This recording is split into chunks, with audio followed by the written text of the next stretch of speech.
a todos mis hermanos de Teshuvah TV y del ministerio Regresando a la Senda Antigua de la Torá.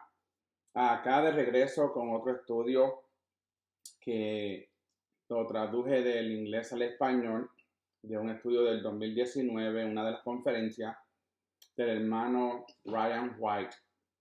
Y nuevamente, pues, añadiendo unas cuantas cosas. Y lo traduje del inglés al español para la habla hispana. Este título entonces de este estudio se llama Verdad, Realidad y Templo. Vamos a hablar de lo que muchas verdades, realidades y el patrón del templo como se ve en la historia del ser humano. Y con eso pues les quiero dar saludos a todos aquellos que nos apoyan en este ministerio de Teshuvah TV y también el ministerio Regresando a la Senda Antigua de la Torá. Gracias por dejarnos entrar a sus hogares por medio de sus computadoras y sus celulares, y así que podamos aprender todos juntos sobre la Torá. Y sin más preámbulo, vamos a comenzar entonces con el estudio Verdad, Realidad, Templo. La primera vista entonces comenzamos con los 15 motivos de templos en el antiguo del cercano Oriente, el antiguo Medio Oriente, adaptado por John Lindquist, y en el título ¿Qué es un templo? Y lo vamos a leer poquito a poco. El primero dice: el templo es la encarnación arquitectónica de la montaña cósmica. ¿Ok? Está hablando, pues, el templo es una reflexión de lo que nosotros no vemos, porque él está en el cielo.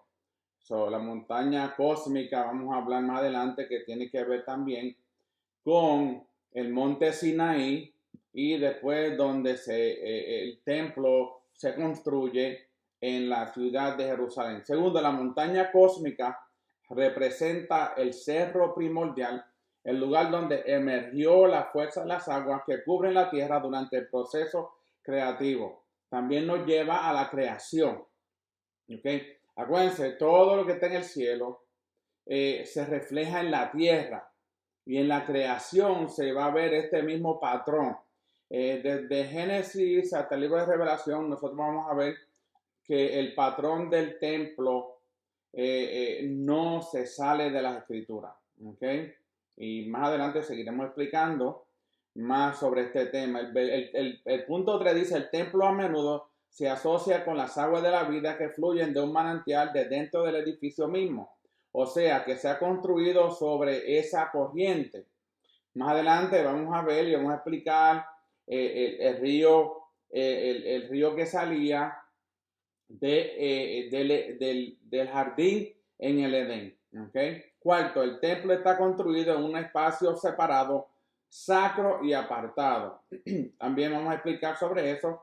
El quinto, el templo está orientado hacia las 4 direcciones cardinales y varios cuerpos celestes.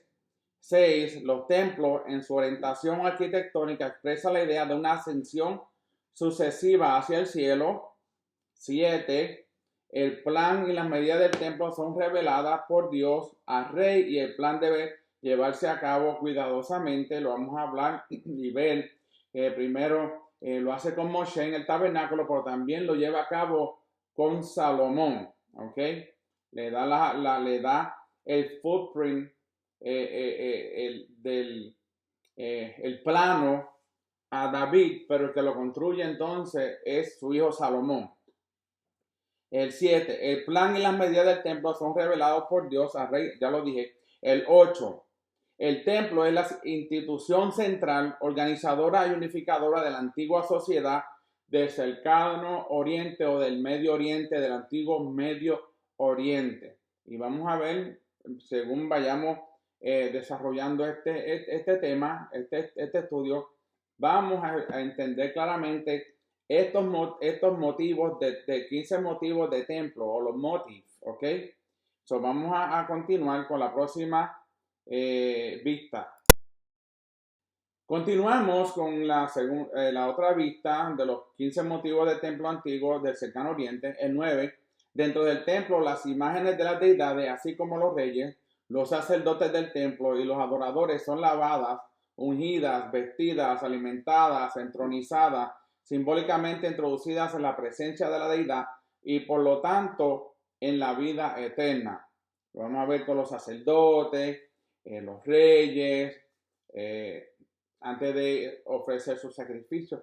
Todo este tema lo vamos a hablar detenidamente según vayamos desarrollando. El 10. Él está asociado con el reino de los muertos, el inframundo, el más allá, la tumba. 11. Las comidas sagradas y comunales se llevan a cabo en relación con el ritual del templo, a menudo al finalizarlo durante la ceremonia del pacto. Nuevamente los sacrificios, vamos a ver, muchos de ustedes los han estudiado, que cuando los sacerdotes hacían los sacrificios, que lo traían al pueblo, pues parte iba el sacerdote, parte iba su familia, parte iba los levitas, y así sucesivamente. 12. Las tabletas de destino, decretos son consultadas tanto en el sentido cósmico por los dioses, como anualmente en una cámara especial. ¿Ok?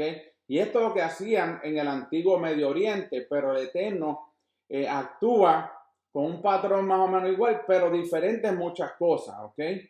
El 13. Existe una estrecha relación entre los templos y la ley en el antiguo cercano oriente. 14. El templo es un lugar de sacrificio y el templo y su ritual están envueltos en secreto.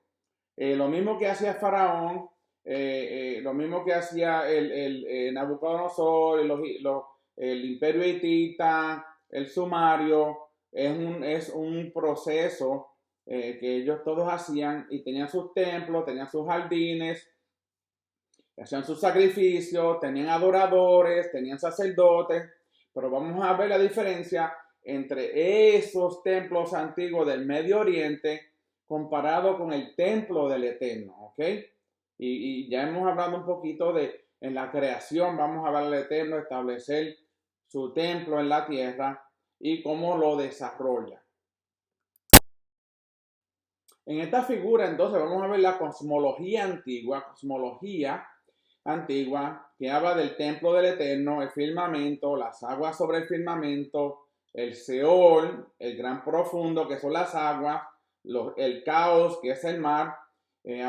Aquí se habla de 3 niveles de realidad, están los cielos, la tierra y debajo de la tierra.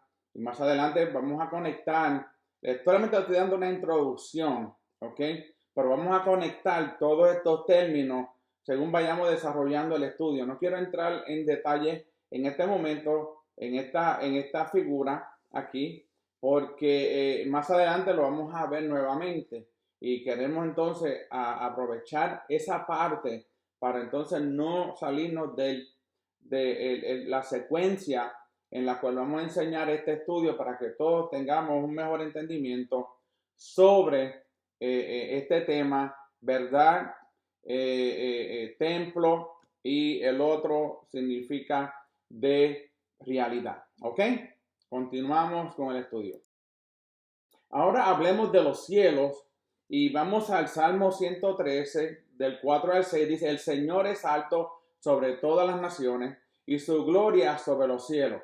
¿Quién es como Yahweh, nuestro Elohim, que entronizado en las alturas ve lo que hay abajo en el cielo y en la tierra? ¿Ok? Nuevamente, ya estamos conectando los primeros temas de los 15 motivos del templo. Salmo 104, de 3 al 4 dice, Él pone las vigas de sus alturas en las aguas. ¿Ok? Hablamos de las aguas, cielo, tierra y agua. Hace de las nubes su carroza, se mueve sobre las alas del viento, hace de los vientos sus mensajeros, de las llamas ardientes sus mensajeros. Salmo 104 del 3 al 4. Y ya vamos comenzando a ver claramente, estamos comenzando a desarrollar este estudio, verdad, realidad, templos. Hablemos entonces ahora del segundo nivel, de los 3 niveles, el cielo, la tierra y las aguas. Ahora vamos a hablar del segundo, la tierra. ¿Qué dice Salmo 24 del 1 al 2? De Yahweh la tierra y lo que contiene, el mundo y los que habitan, porque sobre los mares la fundó, sobre los ríos la estableció. También Isaías capítulo 40, versículos 21 al 22 dice, ¿acaso no saben ustedes? ¿No han oído? ¿No se les ha dicho desde el mismo principio? ¿No han comprendido cómo fue fundada la tierra? Él es el que está sentado sobre el círculo de la tierra, cuyos habitantes le parecen como saltamontes, el que despliega los cielos como un velo y los extiende como una carpa para habitar. Nuevamente vemos ese concepto de templo, de habitación, de carpa, de habitar, fundada en la tierra, donde todo el mundo habita, porque el primero dice, porque sobre los mares la fundó. Estamos viendo entonces el concepto aquí de la cosmología de la creación, según Génesis, desde el comienzo, que el Eterno comienza a poner ese caos, esas aguas que estaban en caos sobre la tierra, estaba vacía, estaba desolada. Entonces el Eterno comienza a ordenar, a poner en orden, a traer orden de caos a orden. Y mediante ese orden establece entonces el templo en la tierra, que lo veremos más adelante. Hablemos entonces del tercer nivel de la tierra. Vayamos a Filipenses capítulo 2, versículos 9 al 11, donde dice, por lo cual también Elohim lo exaltó hasta lo sumo. Está hablando aquí de Yeshua. Y le otorgó el nombre que está sobre todo nombre, para que en nombre de Yeshua se doble toda rodilla de los que están en los cielos, en la tierra y debajo de la tierra. Vamos a entender claramente qué tiene que ver y cuando dice debajo de la tierra, ¿ok? Pónganse ya sabemos que en los cielos están los ángeles, en la tierra estamos aquí los vivos, pero vamos a ver los de debajo de la tierra. Y toda lengua confiese que Yeshua el Mashiach es soberano, para gloria de Yahweh el Padre. Vayamos a Salmo 74, versículos 12 al 14. Dice, pero tú, Elohim, eres mi rey desde antiguo, el que realiza liberaciones en medio de la tierra. Tú dividiste el mar con tu potencia, quebraste las cabezas de los monstruos en las aguas.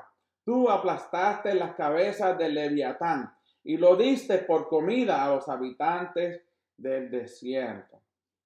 Palabras que no hay que explicar mucho, porque si usted ya lleva un tiempo estudiando la Torá, estudiando el templo, estudiando los sacrificios, estudiando el sacerdocio levítico, estudiando, toda la escritura, las parashá nos enseñan sobre estos conceptos. Entonces usted puede ver claramente que estos versículos nos ayudan a enriquecer más nuestra creencia en el Eterno y nos fortalecen en nuestra creencia, en nuestro caminar en Yeshua, camino hacia ese fin, ese final, que estaremos con el Eterno para siempre, pero antes estaremos con el Mesías reinando por 1000 años. Yo espero estar en ese lugar, yo espero estar en ese milenio, gozándome allí con los hermanos y hermanos, cuando digo hermanos digo género masculino y femenino, con todos los hermanos de la fe en Yeshua, donde todos vamos a compartir, vamos a ver verdaderamente cómo se aplica la ley correctamente, porque Yeshua será nuestro rey y él será el que nos dirá lo que tenemos que hacer por su palabra. Como dice la palabra, dice que de Jerusalén saldrá la ley, la instrucción, la Torá. Y todos estamos esperando ese momento que muy pronto llegará. Miren lo que dice Josefo, Antiquities en el 3:180. Miren lo que dice, cada uno de esos objetos del tabernáculo, los objetos que estaban en el tabernáculo, están destinados a recordar y representar la naturaleza del universo. Por eso es que vemos la menora dentro del templo. símbolo de un árbol, ¿ok? Vemos el lavacro, donde se lavaba las aguas, como el símbolo de ese manantial que salía, ese río que salía de dentro del jardín en el Edén. Y lo vamos a ver, vamos a tener una figura, voy a poner una figura para que lo veamos claramente y veamos tanto que tanto el tabernáculo como el primer templo que hizo Salomón tenían en las paredes, tenían dibujos como si fuese el jardín en el Edén. ¿Ok? Los panes de la provisión representando el fruto de la tierra. ¿Ok? Las oraciones de los santos en el altar de oro de incienso. La menora, que es el espíritu del Eterno. ¿Ok? Y las 7 sabidurías del Eterno, sabiduría, el entendimiento. Esos 7, diríamos, dones, si fuese a hablarse de dones, que están señalados ahí en esa menorá que nos enseña a nosotros a caminar, donde también podemos ver las 7 fiestas del Eterno. Tantas cosas que el Eterno estableció con Moshe para enseñarnos que después de ahí, ese era el patrón que tenía que seguirse en el tabernáculo y después cuando se construyera el templo. Esos objetos, ¿okay? Ese mobiliario que había ahí dentro era para enseñarnos a nosotros que el Eterno estaba con nosotros, que el universo había sido creado por Él, para Él y para nosotros, y por su Hijo fue todo creado, dice la palabra. Aquí vemos el templo como el cosmos. Aquí Josefo, entonces vemos nuevamente, dice que entendió que la estructura tripartida del tabernáculo significa tierra, patio exterior, el mar, patio interior, que ya estos son accesibles para todos. Pero la tercera porción, Santo de los Santos, lo reservó para Elohim solo, porque el cielo también es inaccesible para los hombres. ¿Ok? Es inaccesible en el sentido de que nosotros entraba el sacrificio por parte de Yeshua, entonces podemos ver que eso fue reservado para el Eterno, solo porque el cielo también es inaccesible para los hombres. Eso es una explicación para nosotros, que el cielo es inaccesible para nosotros. ¿Ok? Por eso el lugar santísimo era inaccesible para el hombre. Por eso es que Yeshua, cuando derrama su sangre, Él nos entra con Él, pero nosotros no entramos. Su sangre hace que nosotros seamos partícipes, pero no podemos entrar a ese lugar santísimo. Eso es solamente del Eterno. La corte abarcó el tabernáculo como el mar que abarca el mundo, el Mishkan. Se encuentra en el Midrash Rabán número 13-19. La menora simboliza los planetas. En Josefo también lo puede ver, puede leer la vista aquí y verlo y buscar esas escrituras, esos escritos de Josefo. Y Josefo tenía un buen entendimiento. Y mire, estamos hablando, Josefo, de los tiempos de Yeshua, ¿ok? Poquito antes, ¿ok? Un poco después, porque vemos que el mismo Josefo escribe sobre Masada, ¿ok? Solo entendía que aunque él no estuvo en el tiempo de la creación, él entendía que el templo era como el cosmos, ¿ok? Como decir la tierra.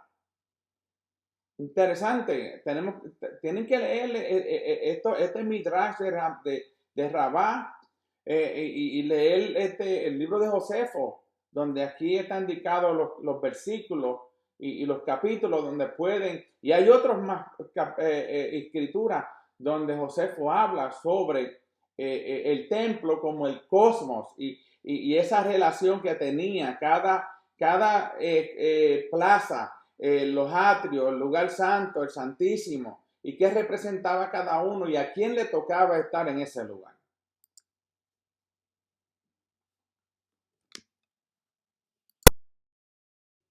Continuamos describiendo el templo como el cosmos, el velo exterior del lugar santísimo hecho para reflejar los 4 elementos del cosmos: tierra, aire, agua y fuego. Nuevamente lo pueden leer en Josefo.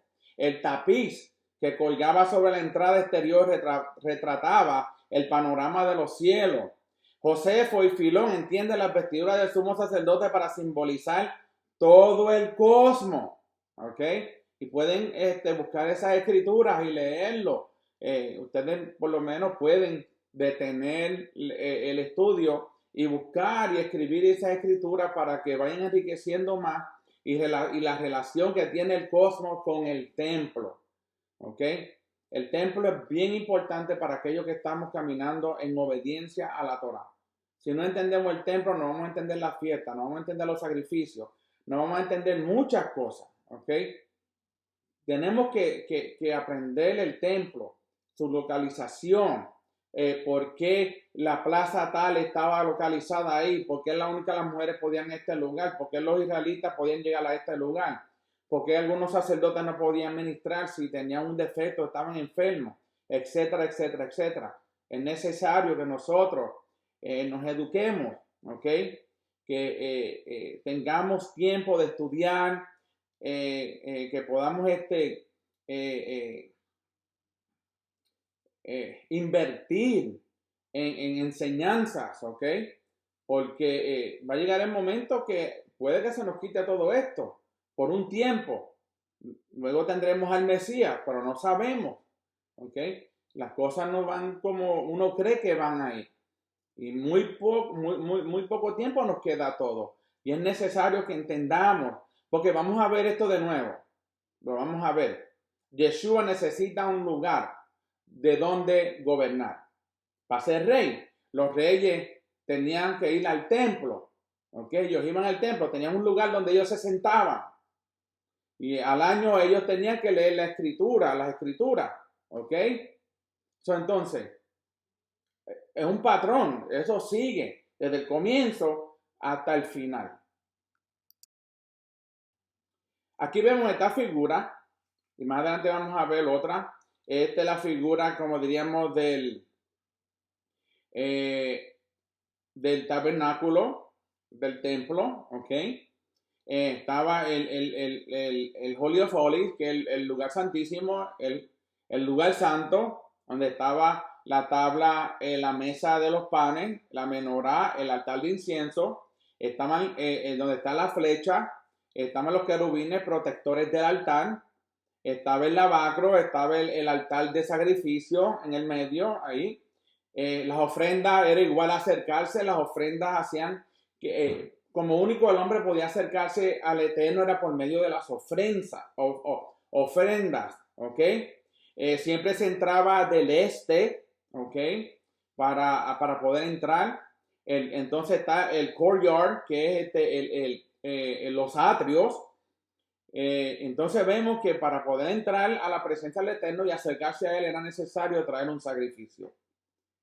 Muchas personas piensan que no hay que hacer sacrificios para poder entrar a la presencia del Eterno. Pero a veces tenemos que hacer sacrificio de tiempo. Tenemos que tomar tiempo para estudiar. ¿Okay? ¿Cómo nosotros vamos a aprender a presentarnos delante del Eterno en el Shabbat? Pues el Shabbat, como vamos a ver, es un tiempo sagrado. ¿Ok? Un tiempo sagrado de un día, de tarde a tarde. Entonces, hay un protocolo, hay un proceso, hay unas oraciones de cómo uno entra al Shabbat y de cómo uno sale del Shabbat. ¿Ok? Entonces, si nosotros no tomamos del tiempo de nosotros para estudiar, y muchas veces, pues no estoy diciendo a todo el mundo, pero muchas personas les gusta depender de otros. Uno tiene que buscar de uno mismo también, porque hay muchos recursos. ¿Ok? Si usted no tiene la finanza para ir a una conferencia o comprarse tantos libros o X razón, todavía hay información y gracias a Teshuva TV que le da oportunidad a muchos maestros para poder ayudarlos a ustedes a por lo menos comenzar a caminar, pero luego cada cual tiene que buscar más y más y más, ¿ok? y hacer notas, tomar notas, hacer preguntas. Mire, si usted no hace preguntas, no va a aprender. Yo, desde que estaba antes en el cristianismo, siempre hacía muchas preguntas. Cuando comencé a caminar en las raíces hebreas, hago más preguntas. Y sigo haciéndome preguntas. Y busco, y busco, y busco. Y si no sé la respuesta, envío un mensaje a alguien que me guíe para que yo pueda entender ese tema. Porque es necesario, hermanos y hermanas, necesitamos entender este concepto del templo. Tenemos que entenderlo para poder entender lo que está escrito en la Torá. Interesantísimo. Aquí vemos la otra figura. Aquí estamos viendo el Edén, el jardín en el Edén, y cómo era que se dividía, ¿ok? Nuevamente, cuando el Eterno la creación hace el Edén, entonces vemos el West Edén, el oeste, el Edén oeste, que salía el agua, ese río que salía, ¿ok? Que salía hacia a los 4 puntos cardenales. Y pues hay escrituras, Joel 3:18, Ezequiel 47:1, Zacarías 14:8, Revelación 22:1. Después vemos el jardín en el Edén, ¿ok? Siempre la salida era para el este, ¿ok? Y vemos el árbol de vida y el árbol del bien y del mal, ¿ok? The Tree of Life y el bien y el Tree of Knowledge, el árbol de la sabiduría. Vemos los querubines protectores. Vemos entonces a las afueras ese río. Y vemos donde Caín y Abel estaban llevando a cabo el sacrificio, que era afuera. ¿Ok? Vemos el río Éufrates, el Tigris, el Cush y el Guión que va a Cush, el Tigris que va a Siria, Éufrates, sabemos que es el que pasa por Irak, también el Éufrates y el Tigris, y el Pishón que salen, ¿ok? Para los 4 puntos cardenales.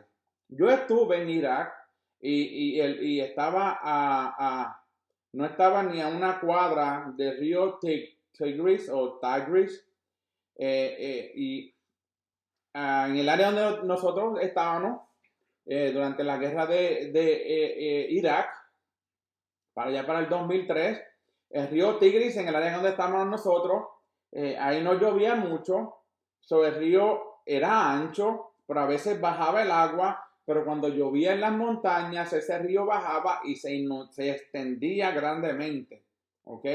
So vemos que, aunque en ese lugar donde yo estaba en Tikrit, no llovía mucho, no fuerte, pero para las montañas llovía y eso era, el río se ensanchaba tanto y tanto que casi llegaba hasta la orilla de nosotros estábamos y cogía tierra, agarraba tierra del otro lado del río. So aquí vemos el prototipo, el modelo del Edén dividido en 3 lugares: lugar santísimo, santo y los atrios. Aquí en esta vista entonces, estructura de alfabetización de Génesis 1 al 2 comparada con Éxodo 39:40. No se la voy a leer, ustedes pueden leerla poco a poco, ¿ok? Para que vean la comparativa, ¿ok? Que hay en Génesis 1, 2 y Éxodo 39:40. Lo pueden detener mientras usted esté viendo este estudio, si lo ven, y así puedan entonces ver la comparativa de estos 2 libros en cuestión de estructura de la alfabetización, ¿ok? De Génesis y comparada con el libro y el capítulo 39-40 de Éxodo. El templo de Salomón tomó 7 años para construirse, eso podemos ver en Primera de Reyes 6:38. Fue dedicado en el 7º mes durante el festival de 7 plus un día, días de Sukkot, Primera de Reyes 8. El discurso dedicado fue estructurado alrededor de 7 peticiones, Primera de Reyes 8:31 al 35. Nota, ídolos. La gente los hacían para controlar a sus dioses. ¿Ok? Por eso es que el Eterno no puede ser contenido. ¿Ok? Nuestro Elohim no puede ser contenido. Mientras que la gente los hacían para controlarlos a ellos. Este soy yo. No existen otros dioses. Los dioses lo crearon los hombres en sus mentes. Y luego de sus mentes hicieron estatuillas o imágenes para manipularlos a ellos y manipular a la gente. ¿Ok? Ellos lo usaban para manipular a los dioses y manipulaban a la gente.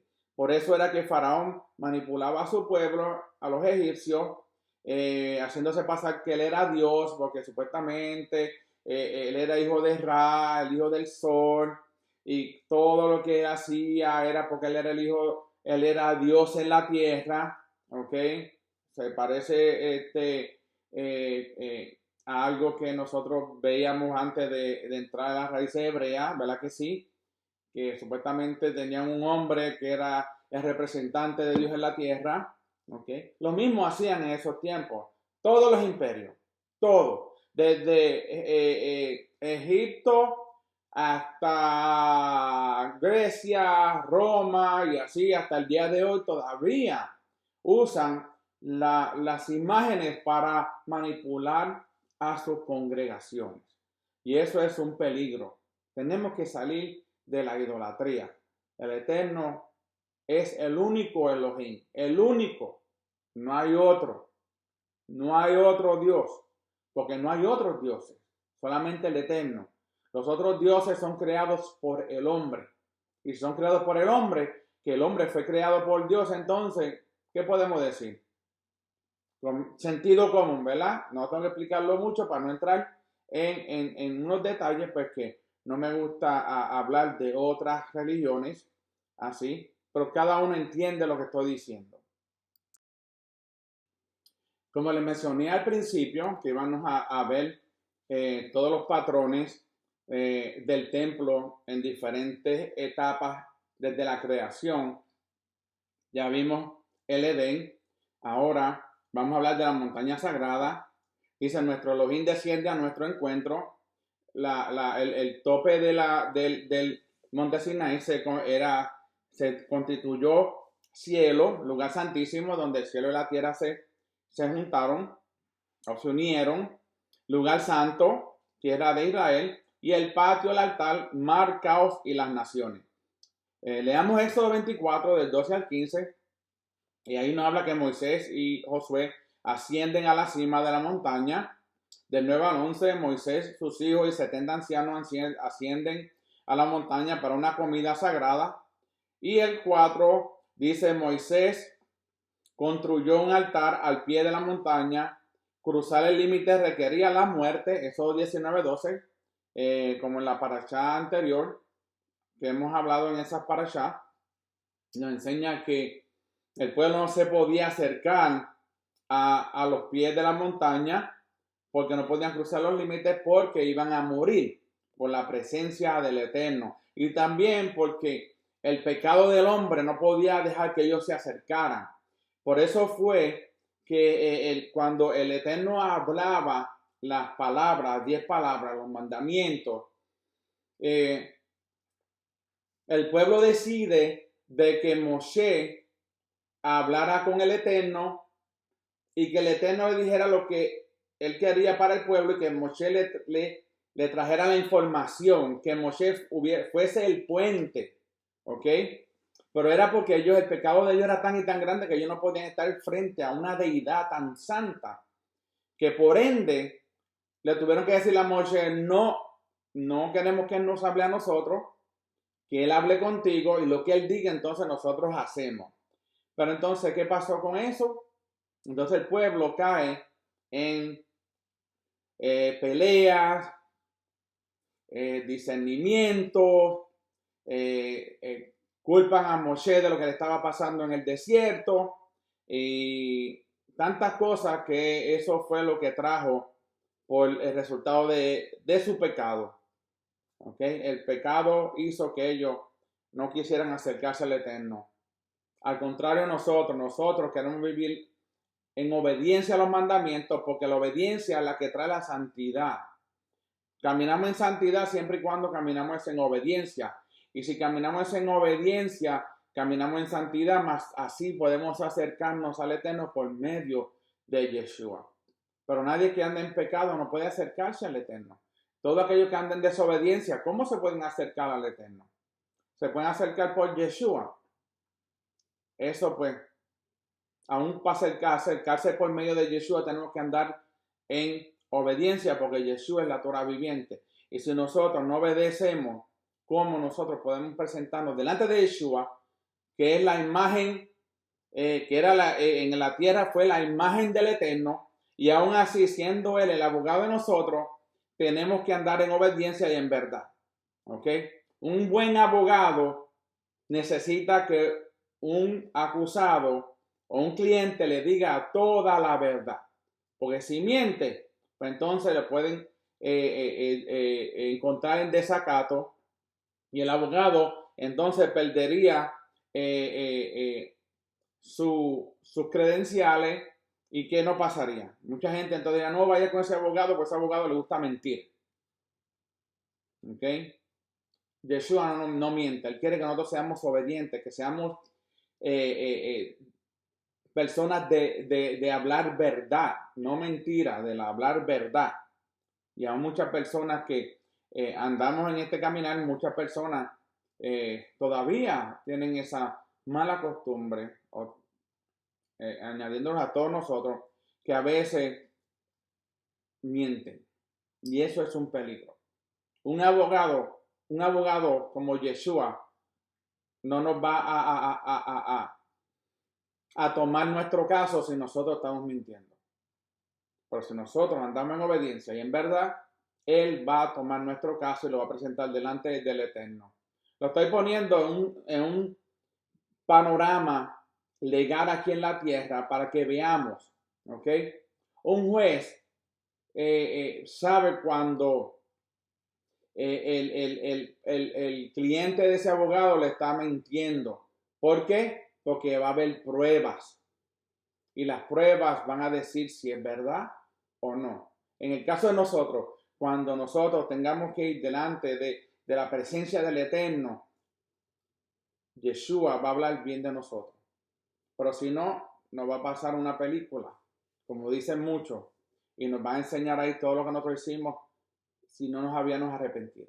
Si nos arrepentimos y recibimos el perdón del Eterno, borrón, ¿ok?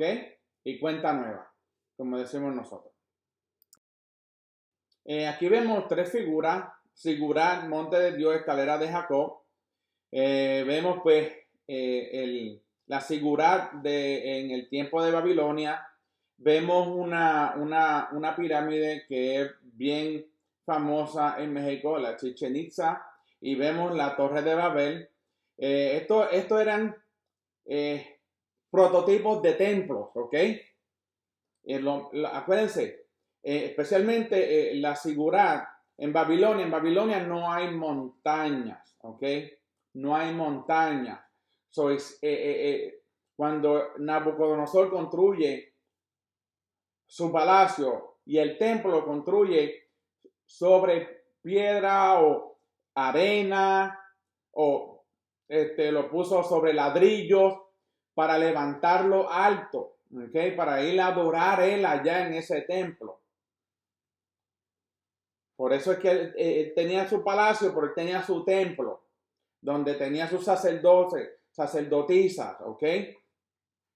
Cuando yo estuve en Irak, el último palacio que hizo Saddam Hussein fue como un zigurat, ¿ok? Un zigurat.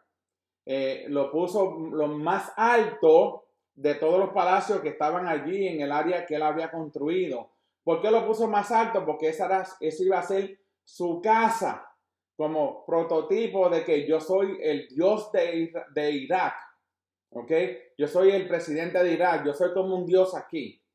Entonces estableció eso en un monte, no un monte, es un terreno más alto, ¿ok? Que supuestamente lo tengo entendido que fue que empezaron a poner tierra, tierra, tierra, tierra, tierra, hasta que lo subieron más alto que los demás para que se viera que él tenía más poder que todos los que estaban en los palacios más pequeños abajo, los que trabajaban con él, los soldados que los cuidaban, su familia, los hijos con sus hijos, con sus yernos, etcétera, etcétera, etcétera.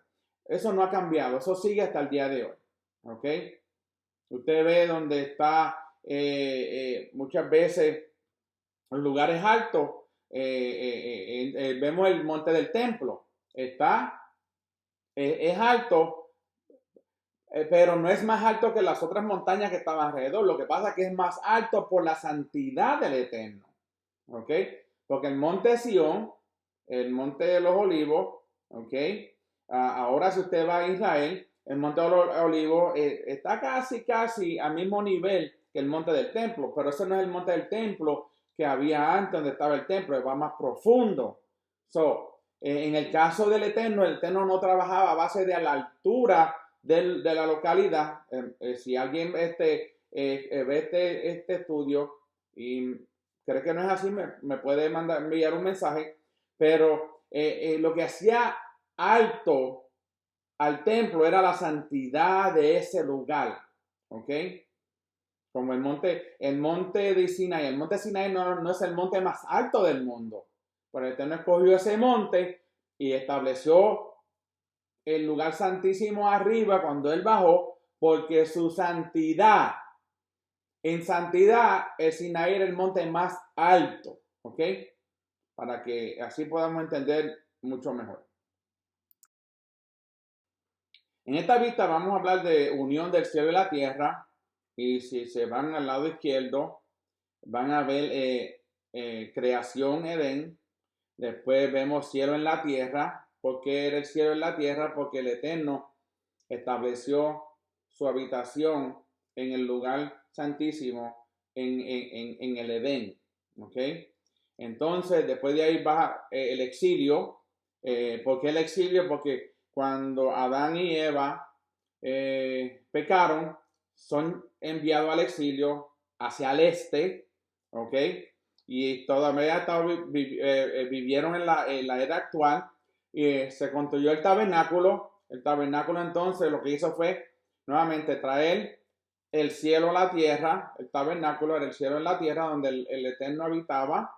Después hicieron el templo. Luego Yeshua muere en el madero. Y entonces después vamos a ver la vida venidera. Y va a ver el cielo entonces en la tierra nuevamente, porque entonces el Eterno va a vivir con nosotros eternamente y para siempre cuando pase el milenio y el Hijo le entregue el reino al Padre. So vamos de creación a la vida venidera, cielo en la tierra, el cielo en la tierra, después que el último templo se destruye, ya no, el cielo no está en la tierra, entonces Yeshua baja, trae el reino, ¿ok? Las buenas del reino, pues el reino no está en el cielo, él trajo el reino a la tierra, le dijo, el reino está entre ustedes, ¿ok? El reino de los cielos está entre nosotros, ahora, y luego va a traer en la vida venidera el cielo en la tierra, porque entonces el Eterno va a habitar nuevamente con nosotros en la tierra para siempre. Es una explicación que usted la puede ver claramente, ¿ok? Puede verla. No es muy difícil no hay que darle mucha explicación, lo puede ver y así estudiarlo para que veamos cómo los tiempos han pasado, pero muy pronto estaremos nuevamente el cielo en la tierra, en la vida venidera, cuando el Eterno, como dice en Revelación 22, que la nueva Jerusalén bajará y con él el tabernáculo, y el tabernáculo estará con nosotros para siempre. Leamos Isaías 66:1, el palacio donde habita el Eterno. Así dice el Señor, el cielo es mi trono y la tierra es el estrado de mis pies. ¿Cuál es la casa que me edificarías y cuál es el lugar de mi reposo? Todas estas cosas las hizo mi mano y así sucedieron, declara el Señor. Pero este es a quien miraré, el que es humilde y contrito de espíritu y tiembla ante mi palabra. ¿Okay? Ahí es donde Él habita. Ahora el Eterno, el Espíritu de su santidad, el Espíritu de santidad habita en nosotros. Su Espíritu habita en nosotros. ¿Okay? Y ahí es donde Él dice, ¿en dónde habitaré? ¿Cuál es la casa que me edificarías y cuál es el lugar de mi reposo? Él dice, el que es humilde, contrito de espíritu y tiembla ante mi palabra, ahí el Espíritu habitará en esa persona. Génesis capítulo 2, versículos del 7 al 8, la imagen, ¿ok? Entonces el Señor Elohim formó al hombre del polvo de la tierra y sopló en su nariz aliento de vida, y el hombre se convirtió en un sirviente. Y el Señor Elohim plantó un jardín en Edén, al oriente, y allí puso el hombre a quien había formado. Nota, nosotros somos los únicos que representamos al Eterno en la tierra. Nosotros somos esa imagen que el Eterno estableció para que nosotros llevemos la imagen del Eterno a todos los rincones de la tierra. Esa era la responsabilidad de Adán. Adán tenía la imagen del Eterno. Era puro. Lo formó y lo puso en el jardín, en el Edén, para que lo cuidara, para que fuese esa imagen al mundo de quien él había conocido, de quien lo había formado. Pero falló y pecó y fue echado, fue desterrado, fue exiliado hacia el este. ¿De dónde vamos a regresar todos nosotros? Del este al occidente. Nosotros vamos a ir del este, del exilio, de regreso a casa. Nosotros tenemos que regresar a nuestra casa, a nuestra tierra, a nuestra herencia, que es Israel, la tierra de Israel, la cual el Eterno le dio como pacto a Abraham, a Isaac, a Jacob y a toda la descendencia de Abraham. Se la dio por herencia. Esa es nuestra herencia, no es el cielo. Nuestra herencia es la tierra en la cual fluye la leche y la miel, la cual le dijo a Moshe que lo iba a llevar a una tierra donde fluía leche y miel, que le dijo a Josué también. Esa era la responsabilidad de Adán, de ese hombre y de esa mujer, de Jabá, de Eva. Era su responsabilidad de llevar la imagen del Eterno a todas esas naciones que estaban en los atrios, pero fallaron. Cayeron de la gracia. Tuvieron que salir de la presencia del Eterno porque no podían soportar, no podían ver la presencia tan santa que tenía el Eterno. Nosotros no podemos caer. Nosotros necesitamos mantenernos en esa presencia del Eterno por medio de la obediencia a su mandamiento. Que nosotros seamos esa imagen, ese ejemplo. Que nosotros podamos ser ese ejemplo a todos aquellos que están alrededor nuestro. Para que entonces puedan ver al Eterno, el cual no pueden ver, pero nos pueden ver a nosotros. Nosotros como esa imagen que el Eterno estableció con Adán, que se perdió pero que se restauró nuevamente con la muerte y el sacrificio de Yeshua. Gracias al Padre por Yeshua, porque nos dio vida y vida en abundancia, siempre y cuando nosotros nos mantengamos en obediencia. Ezequiel 44:23 nos enseña que el templo era un lugar de ritual, de ritos. Y dice, además el sacerdote enseñará a mi pueblo la diferencia entre lo santo y lo profano, y les hará discernir entre lo inmundo y lo limpio. Eso también, mire, de la misma manera que el Eterno puso a Adán, a ese hombre, a que fuese la imagen, también el Eterno estableció a los sacerdotes, a enseñar al pueblo la diferencia entre lo santo y lo profano, entre discernir entre lo inmundo y lo limpio, pero no, ellos no lo hicieron. Ellos no llevaron la imagen del Eterno al pueblo. Al contrario, en los tiempos de Yeshua, los sacerdotes, los sumos sacerdotes que pasaron, desde antes de Yeshua, de más o menos el año 150, cuando cesó el sacerdocio de la descendencia de Aarón, porque eran sacerdotes, pero no eran descendencia de Aarón, no eran para ser sumos sacerdotes, ¿ok? Ellos entonces empezaron a robar al pueblo. Por eso era que las ovejas eran ovejas que iban sin pastor, pastores sin ovejas, que no las podían enseñar porque las estaban subyugando, las estaban oprimiendo con las cargas que le daban con mandamientos de hombre, como hacen las denominaciones muchas veces. Mandamientos de hombre, oprimiendo al hombre, oprimiéndolo. ¿Ok? En vez de enseñarle la palabra correctamente, una palabra que no sea alterada, sin mancha. ¿Ok? Que le den la leche pura, no adulterada, como Yeshua enseñaba, como Yeshua enseñó a su pueblo, a sus discípulos. Pero los sacerdotes no lo hicieron de esa manera, siendo ellos la imagen del Eterno, que el Eterno había establecido, pero no lo hicieron de esa manera, sino que fallaron por sus propios intereses y no por los intereses del pueblo. No fueron como Yeshua. Yeshua alimentaba a los hambrientos, sanaba a los enfermos, sacaba demonios a aquellos que estaban endemoniados, levantaba al caído, al que estaba muerto, lo levantaba. Ese es nuestro Rey. Ese es nuestro Señor Yeshua. Así que nosotros debemos ser igual a Él. No de levantar muertos, pero ser como Él fue. Andar como Él anduvo, como nos dice la palabra. Que demos un buen ejemplo. Que caminamos en obediencia. Que no critiquemos. Que seamos justos con nuestros hermanos. A eso nos llama el Eterno.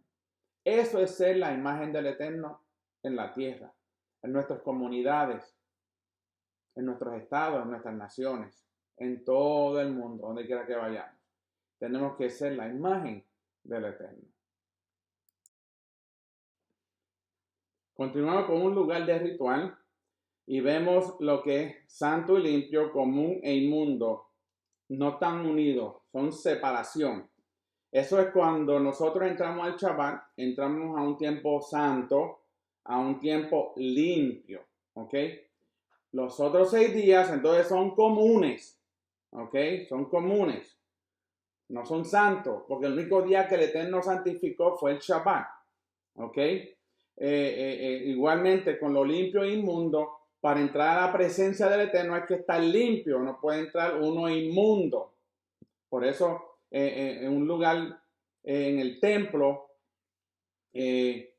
para entrar en la presencia del Eterno había que traer un sacrificio para limpiarnos de las impurezas rituales, ¿ok? En un lugar de rituales, porque las que eran morales tenían que ser llevadas al Sanedrín y muchas, bueno, mayoría de los que eran morales eran muerte, ¿ok? Por eso eran llevados.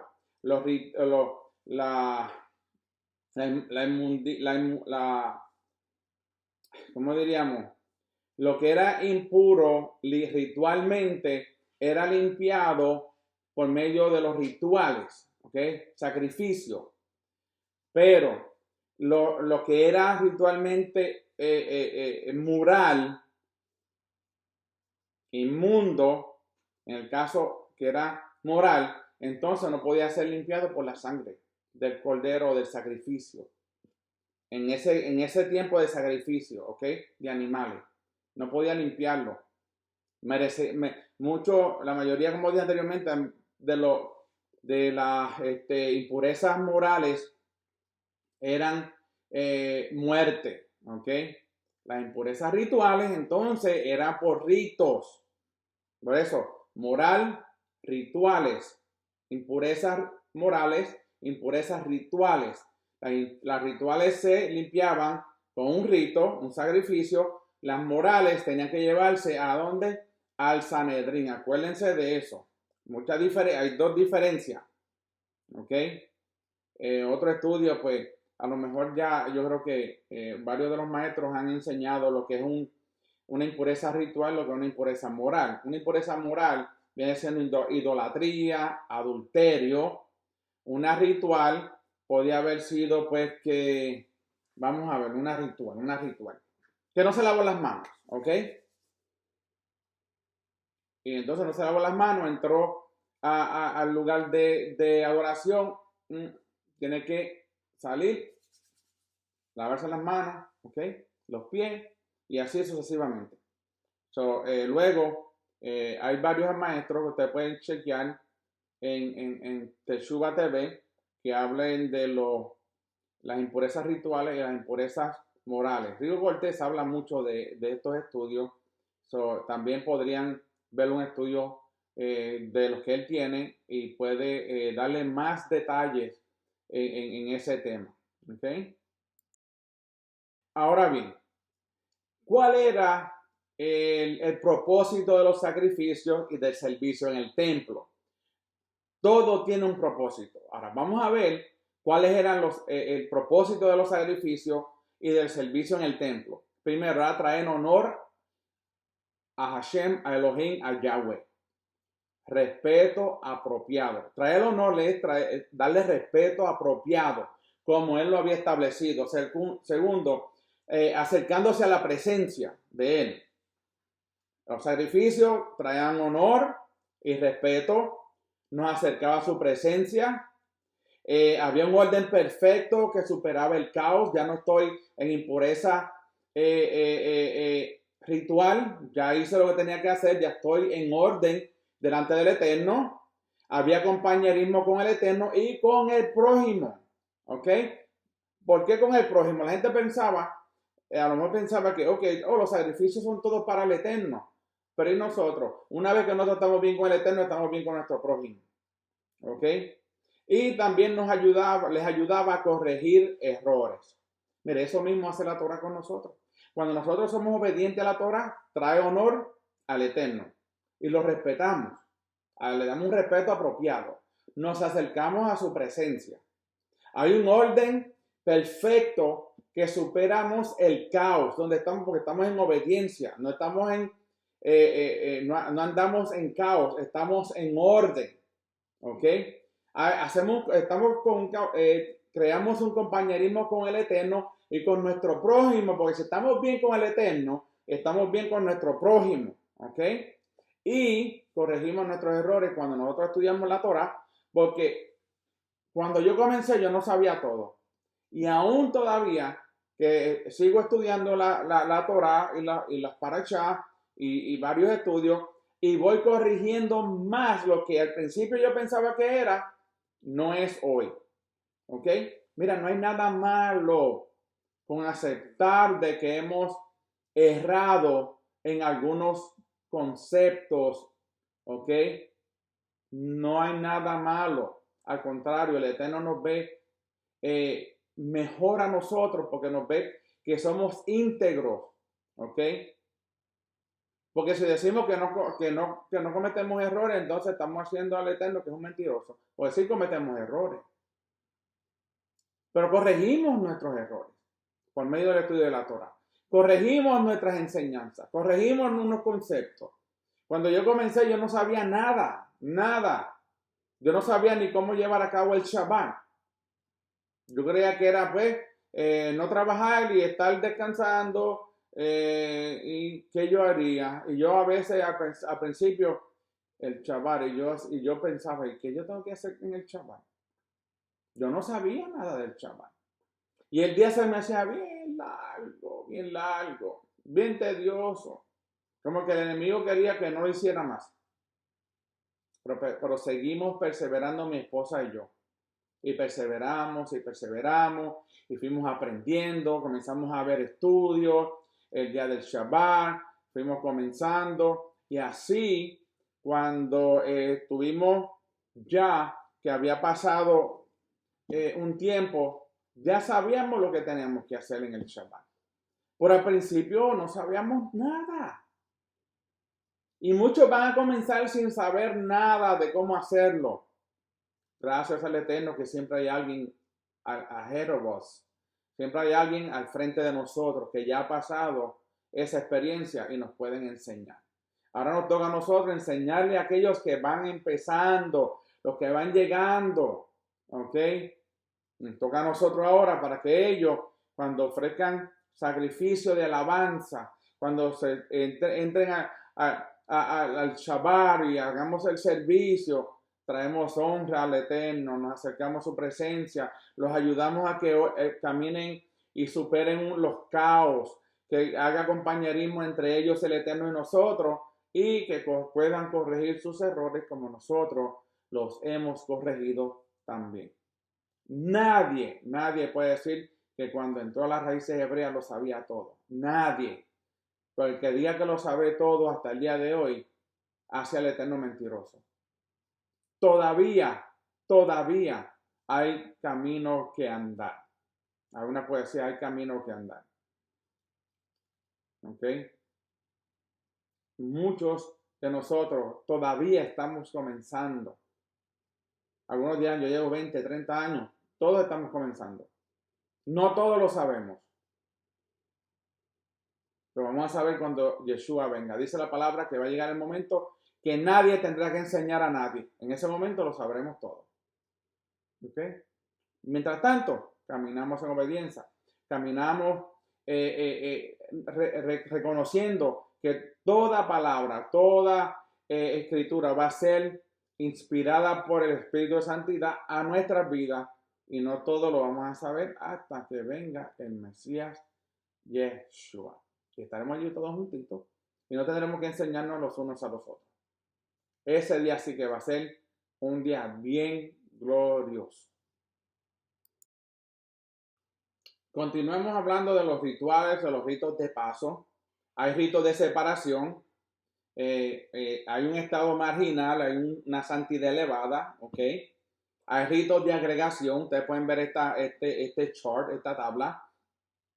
Están las purificaciones, ritos de separación, purificaciones, festivales, boda, mayoridad, los de transición de ancianos, iniciación del sacerdocio, graduación y bautismo. ¿Ok? Esos son los diferentes ritos de paso. Hay un estado marginal y está la santidad elevada. Hay una separación entre los dos.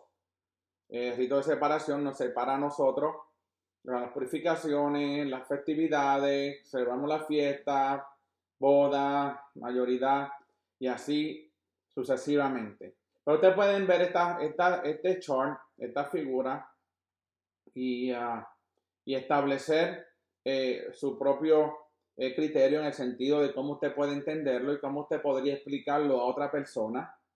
Y entonces, así pues, entonces, podría tener un poquito más entendimiento de los ritos de paso. Tiene que haber un rito de separación y tiene que haber un rito de agregación. Uno se separa y se agrega. Así pasaba con el que le daba lepra, lo mesorá, ¿verdad? El que le daba lepra, había un rito de separación.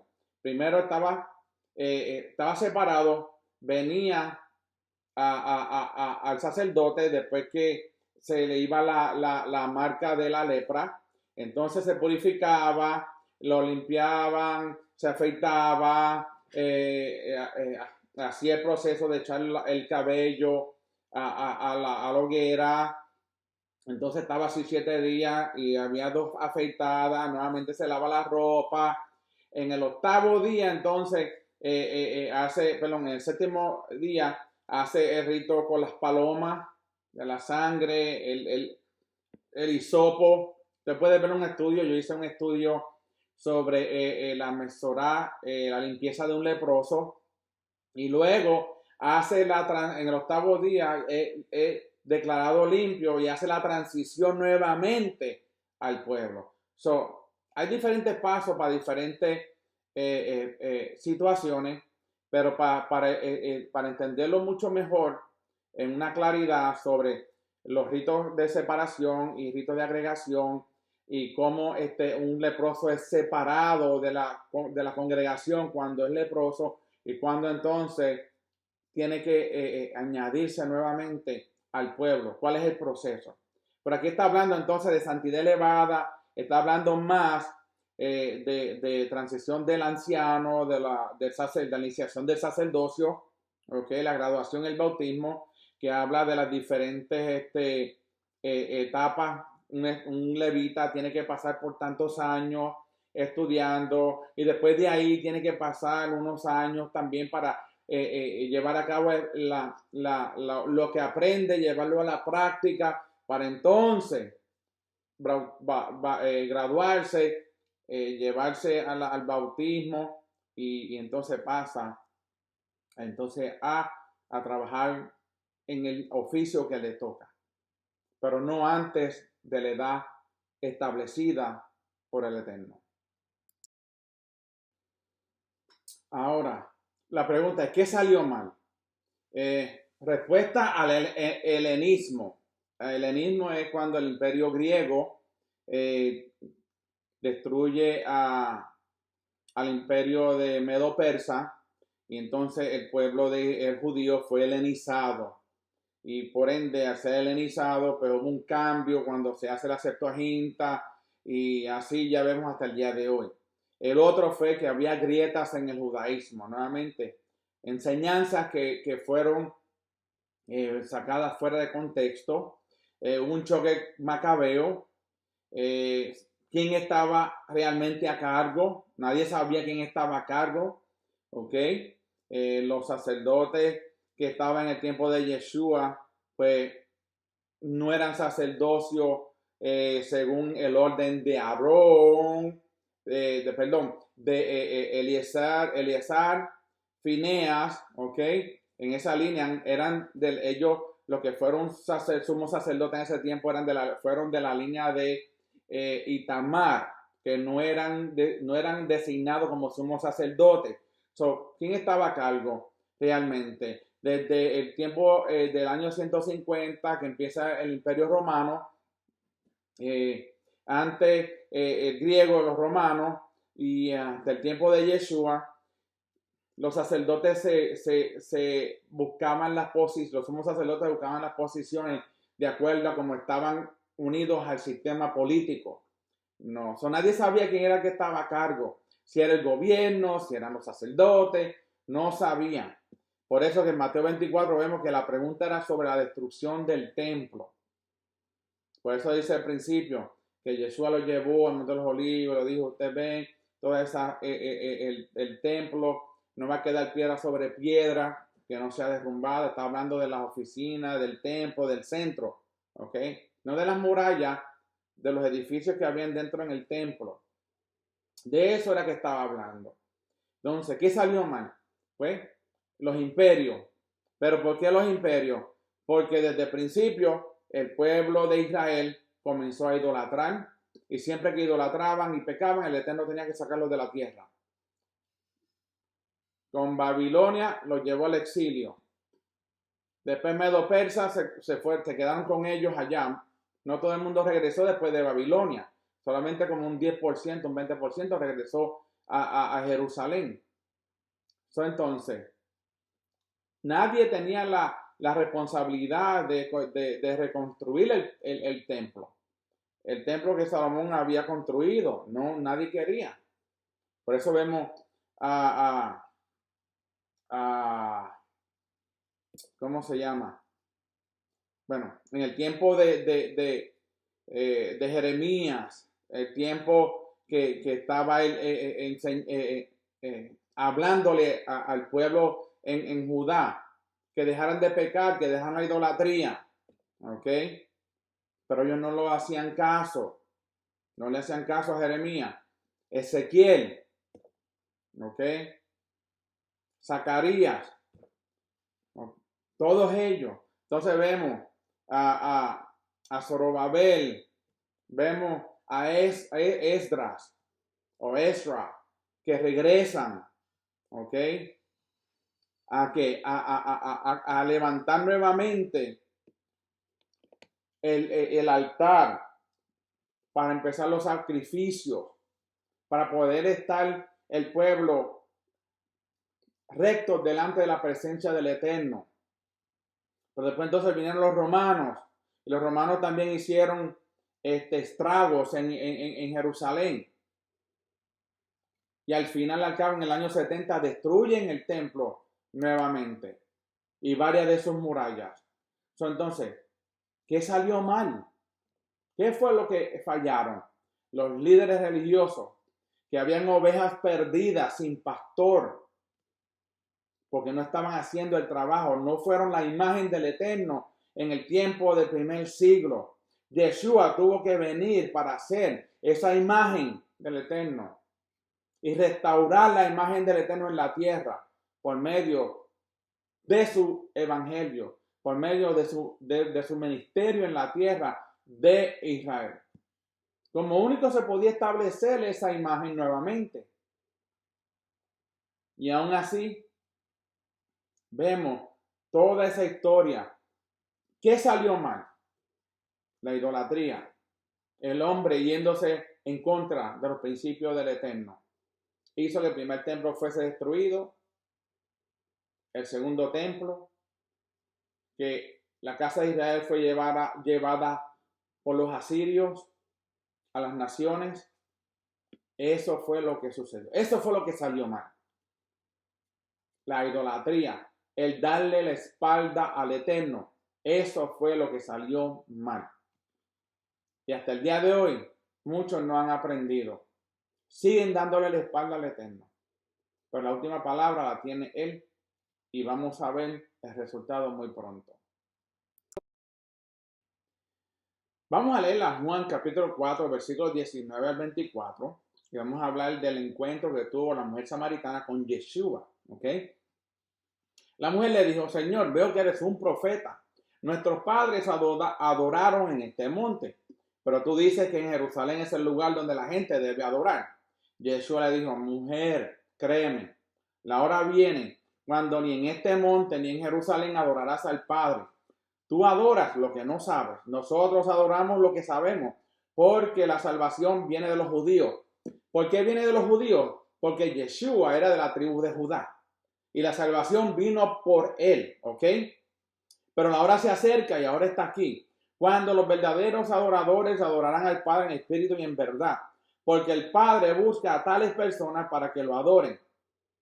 El Eterno es espíritu, Elohim es espíritu, y los que lo adoran deben adorarlo, y deben adorarlo en espíritu y verdad. Eso es verdad, de que lo adoren en espíritu y verdad. Los verdaderos adoradores son los que el Eterno busca. Ahora, ¿qué es adorar?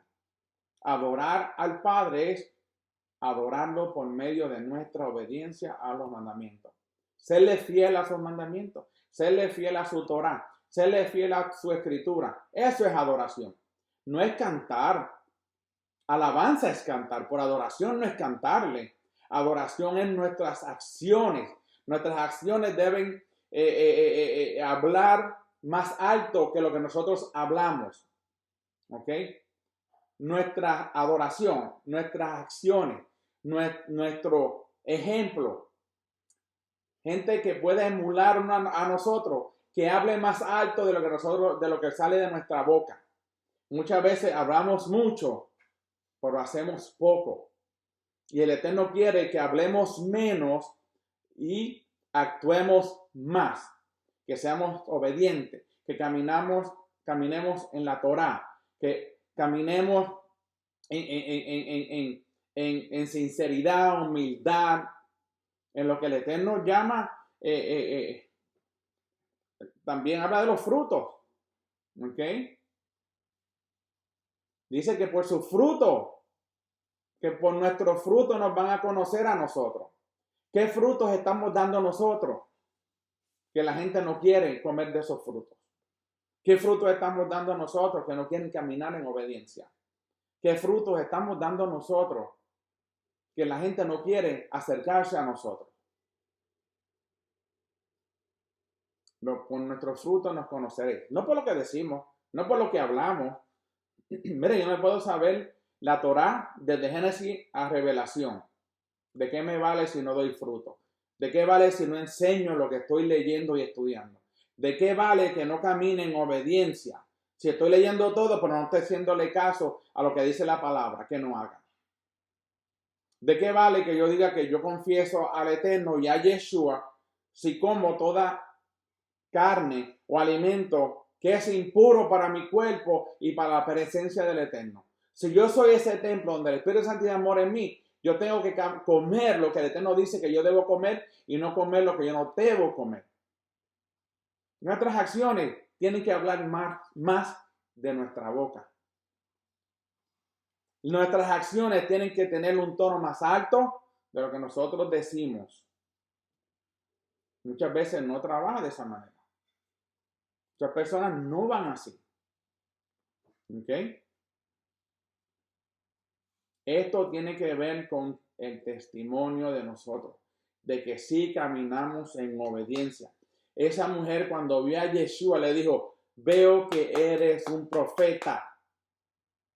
No porque le dijo que le iba a dar agua a él, que si tomaba del agua que él le daba no iba a tener sed. Por el ejemplo que Yeshua le dio. Los samaritanos y los judíos no se llevaban. Y él tuvo una conversación con esa mujer para enseñarle por sus acciones que sí, él era el Salvador que iba a venir al mundo. Él era ese Mesías, ese Mashiach que vino a traernos la salvación y libertarnos y librarnos de la paga de la muerte. Porque la paga de la muerte la paga del pecado es muerte, dice la palabra. De eso que nos libra Yeshua. El Eterno, por medio de Yeshua, nos libra del resultado del pecado que es la muerte. La gente dice, que yo soy salvo. ¿Salvo de qué? O somos librados de la muerte. De ahí donde nos está librando el Eterno, de la muerte. Pues del pecado todavía muchos seguimos pecando. La gente no puede decir, no, yo no peco más. Sí pecamos. Sí lo hacemos. Pero siempre y cuando caminemos en obediencia y nosotros le pidamos perdón al Eterno por medio de Yeshua el Mashiach, por los errores que cometemos, entonces podemos decir que sí estamos siendo librados de la paga de la muerte, de la paga del pecado, que es la muerte. Eso lo dice en Romanos, capítulo 23, si no me equivoco. Que nuestras acciones hablen más alto que lo que sale de nuestra boca. Leamos San Juan 18, 37 a 38. Dice, Pilato le dijo, entonces, ¿tú eres rey? Yeshua respondió, tú dices que yo soy rey. Para este propósito nací y para este propósito vine al mundo. Para dar testimonio de la verdad, todo el que es de la verdad escucha mi voz. Y Pilato le dijo, ¿qué es la verdad? ¿Ok? Nuevamente, Pilato le dijo, entonces, ¿tú eres rey? Yeshua respondió, tú dices que yo soy rey.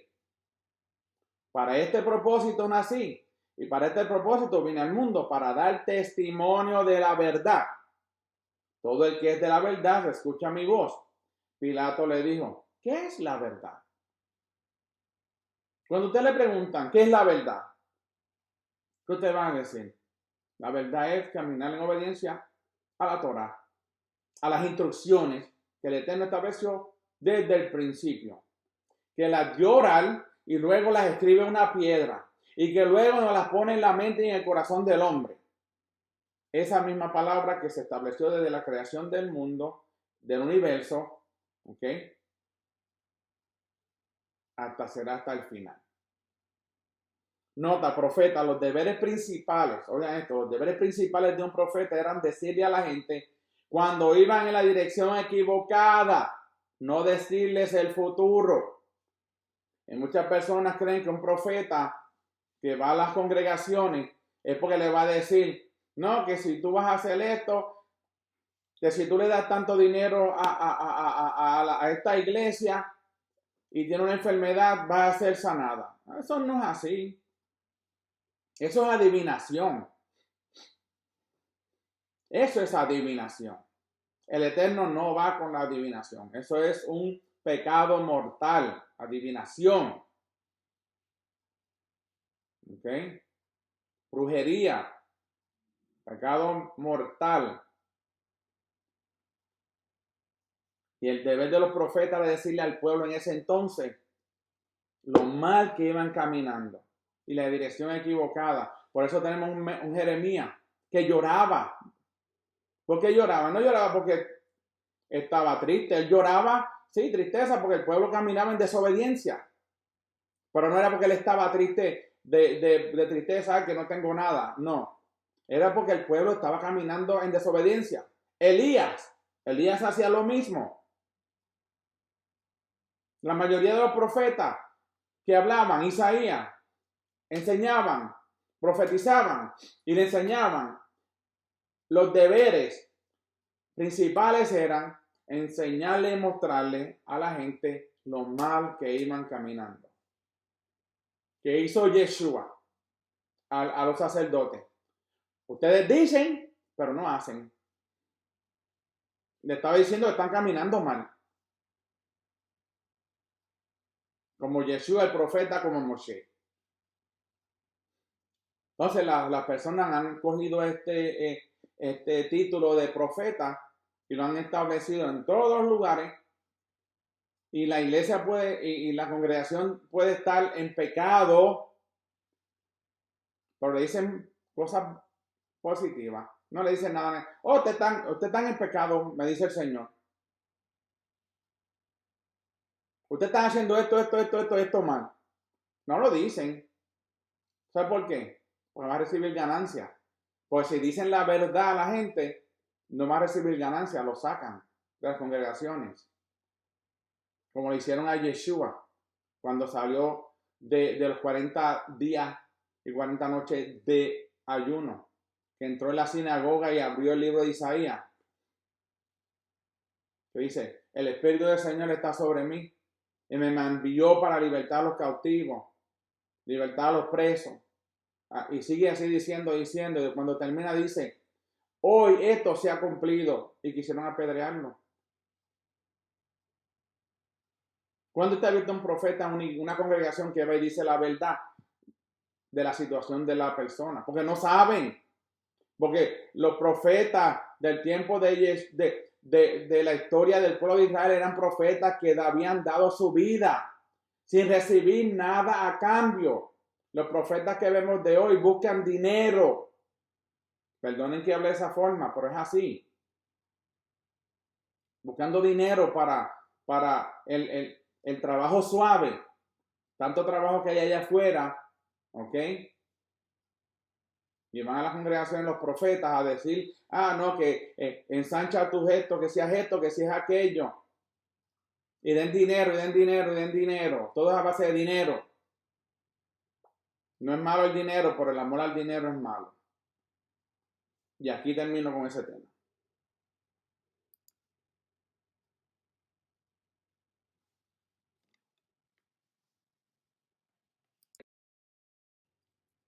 Ahora hablemos de lo que es la verdad.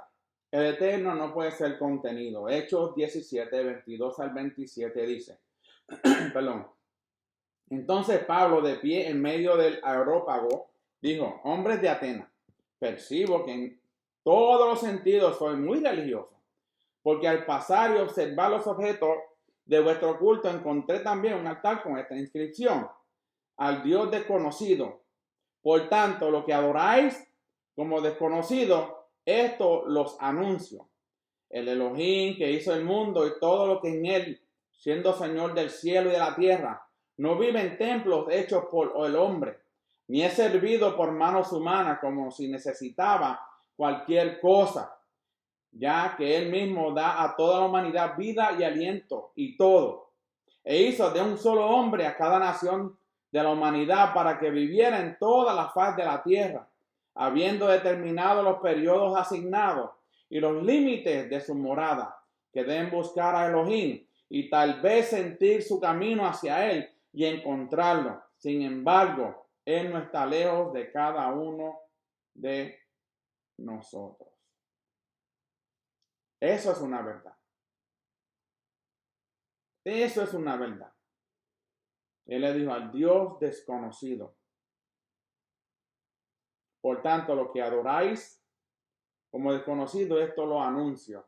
Y le empieza a decir quién es ese Dios desconocido, ese Elohim desconocido que ellos no conocían, que Pablo sí conocía. El Eterno, que hizo el mundo y todo lo que en él hay, siendo Señor del cielo y de la tierra, que no vive en templos hechos por el hombre. En otras palabras, está diciendo que Zeus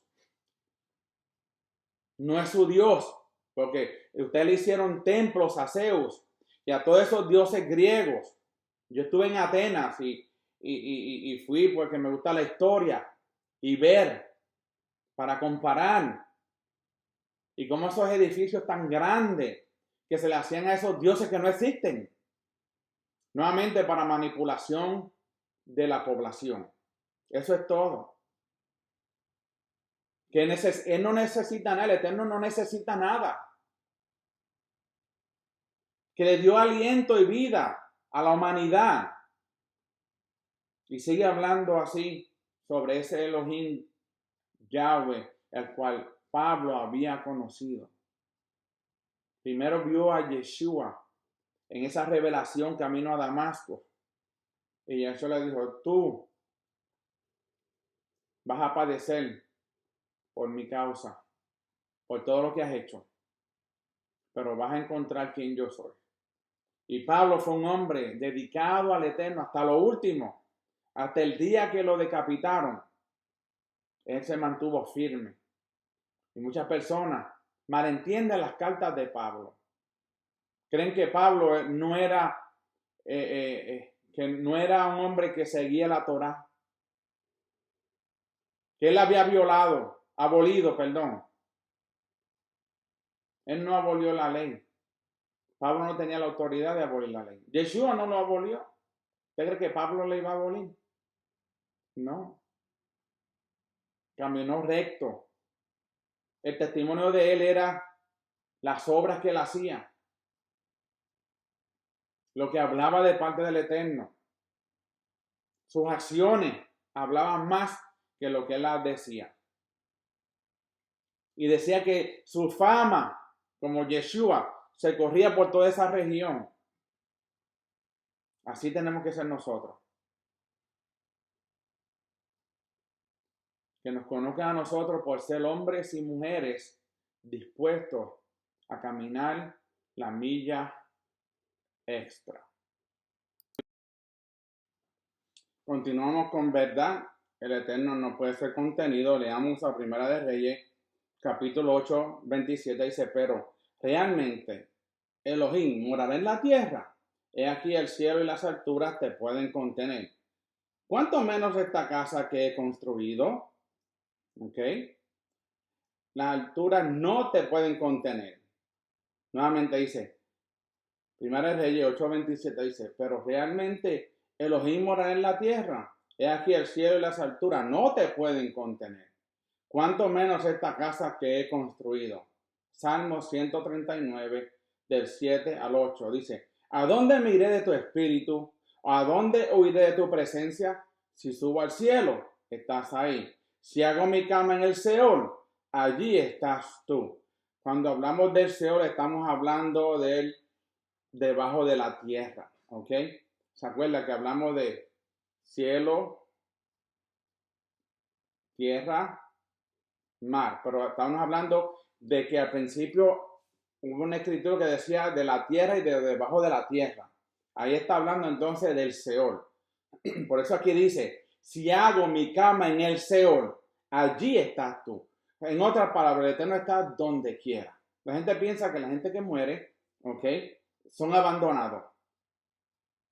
Si la persona muere y descansa y duerme y descansa, en el Eterno, en obediencia, allí va a estar Él. Y los malos también van a saber que allí está Él. Porque, como lo dice, ¿a dónde miré de tu espíritu?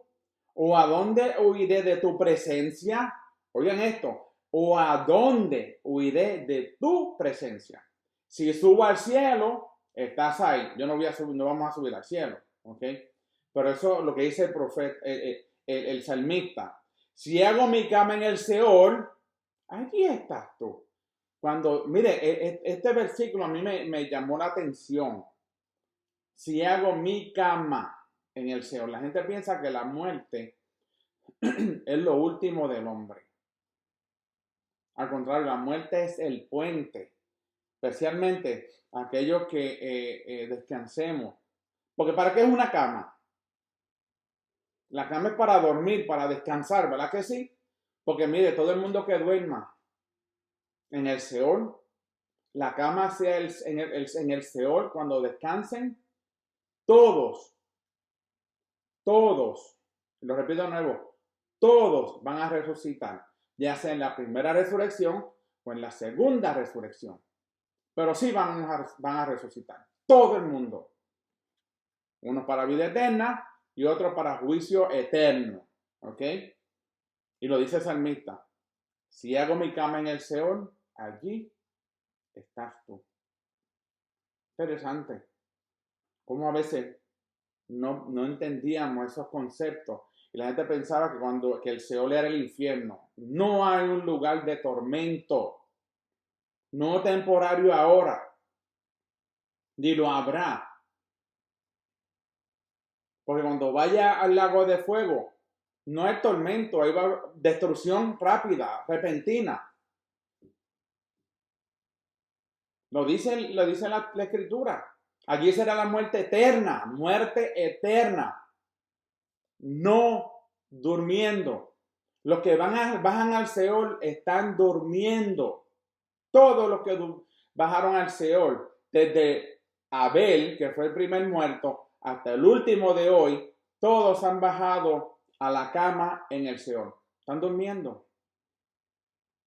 No hay un purgatorio donde hay cuando salieron esos libros no voy a decirle el nombre, yo sé quién fue el que lo escribió, una mujer que escribía las cámaras del infierno y que si aquello, que si esto, otro, añadiendo cosas que no eran, porque no entendían la palabra, querían vender libros solamente, ¿ok? Lo que hacía era que todos nosotros que a lo mejor leímos algunos de esos libros, lo que hicimos fue, pues, no, no ganamos nada. Al contrario, lo que daba a muchas personas era temor. Oh, que yo no quiero ir a ese lugar. Ese lugar no existe. El abismo fue hecho para esos ángeles malos que van a ser desatados en un tiempo al final. ¿Ok? Esos que dice la palabra que los tiene para el final. Esos que fueron malos. Que el Eterno los envió al abismo. Pero el hombre no. Todos aquellos que han ido al Seol están durmiendo. Y allí está el Eterno. Interesante. Como la teología de hombre pueden enseñar a una persona que va a un sitio y hay que hacerle oraciones para poderlo sacarlo de ese tormento, cuando no es así. El Eterno no trabaja de esa manera. El Eterno no trabaja de esa manera. Otra verdad, no tenemos un monopolio sobre lo divino. Nosotros no controlamos a lo divino, al Eterno. Vamos a leer Hechos 7, 47 a 53. Dice, pero fue Salomón quien le construyó una casa. Sin embargo, el Altísimo no habita en casas hechas por manos, como dice el profeta. El cielo es mi trono y la tierra el estrado de mis pies. ¿Qué casa me edificaré? Dice el Señor. ¿O cuál es el lugar de mi reposo? ¿No hizo mis manos todas estas cosas? Ustedes, gente de dura cerviz, incircuncisos de corazón y de oídos, siempre resisten al Espíritu Santo, como hicieron sus padres también ustedes. ¿A cuál de los profetas no persiguieron vuestros padres y mataron a los que anunciaron de antemano la venida del Mesías, del justo, a quien ahora has traicionado y asesinado, tú que recibes la ley como entregada por los ángeles hiciste? Nadie puede manipular al Eterno. No hay un monopolio. El hombre no tiene un monopolio sobre lo divino. El hombre no puede mantener a una congregación bajo monopolizando a esa congregación. No puede. Por eso dice, ustedes, gente de dura cerviz, incircuncisos de corazón y de oído, siempre resisten al Espíritu Santo, como hicieron sus padres también ustedes. ¿A cuál de los profetas no persiguieron vuestros padres? Mire, ellos persiguieron a todos los profetas, incluyendo a Yeshua, que era el último profeta, que era el profeta como Moshe. Lo siguieron, lo persiguieron. Después de ahí lo que hubieron fueron apóstoles, discípulos, no profetas. Y mataron a los que anunciaron de antemano la venida del justo. A todos los profetas que vinieron antes de Yeshua y a Yeshua también lo mataron. Como dice, a quien ahora has traicionado y asesinado, tú que recibiste la ley como entrega por los ángeles e hiciste. Interesante que la historia se repitió hasta el tiempo de Yeshua. Y hoy personas quieren levantarse como profetas. Hay maestros, hay emisarios por los profetas. Yo pienso que el último profeta que llegó, que está en el cielo, es Yeshua. Los demás están en la cama del Seol. El único que subió a los cielos fue el único que bajó de los cielos, el Hijo del Eterno, el Mesías Yeshua. Nadie ha subido al cielo, solamente Yeshua. Y nadie subirá al cielo, porque el reino milenial va a ser aquí en la tierra. Y luego bajará el Eterno con la Nueva Jerusalén para habitar en medio de nosotros. Eso es lo que va a suceder. Tenemos que dejar las teologías de hombre y echarlas hacia un lado, porque no edifican. Lo que hacen es desviar al pueblo del Eterno de su palabra. Y ellos recibirán su recompensa. Los líderes religiosos creían que ellos podían o que controlaban al Eterno. Tuvimos el Shavuot, el Pentecostés, donde se cumple la profecía que la palabra iba a ser dada en la mente y en los corazones del hombre. Y desde entonces ha sido de esa manera. Fueron la palabra, no lenguas, como enseñan en otras congregaciones, que son lenguas que el hombre no entiende. Estaba hablando de la palabra de la Torá en la mente y en los corazones del hombre. Los líderes religiosos creían, en ese entonces, en el tiempo de Yeshua, creían que ellos controlaban al Eterno y se dieron cuenta muy tarde de que no era de esa manera. Nosotros como hombres y mujeres del Eterno, caminando en obediencia, necesitamos entender el mensaje claro, conciso, transparente de la Torá. Si usted escucha algo que que va en contra de lo que está escrito en su palabra, en la Torá, en el lugar que vaya, usted salga de ahí, pueblo mío, como dice la escritura. Sal de ahí, pueblo mío. Porque la redención de nuestras almas, de nuestro cuerpo y nuestro levantamiento y recogimiento muy pronto se llevará a cabo. Así que mantengámonos en obediencia, manteniéndonos firmes en la Torá, ¿ok? Y que el Eterno los bendiga y los guarde, que haga resplandecer su rostro sobre cada uno de ustedes, y que el Eterno tenga misericordia y ponga su shalom, que todos tengan paz y que el Eterno los pueda iluminar con su espíritu de santidad y que puedan entender más y más y más lo que el Eterno requiere de cada uno de nosotros para que en aquel día podamos estar delante de la presencia del Eterno, rectos, derechos, sin pensar de que no hemos llegado a la meta que Él trazó para nosotros. Shalom, que el Eterno los bendiga y nos veremos en el próximo estudio no muy pronto. Hasta luego.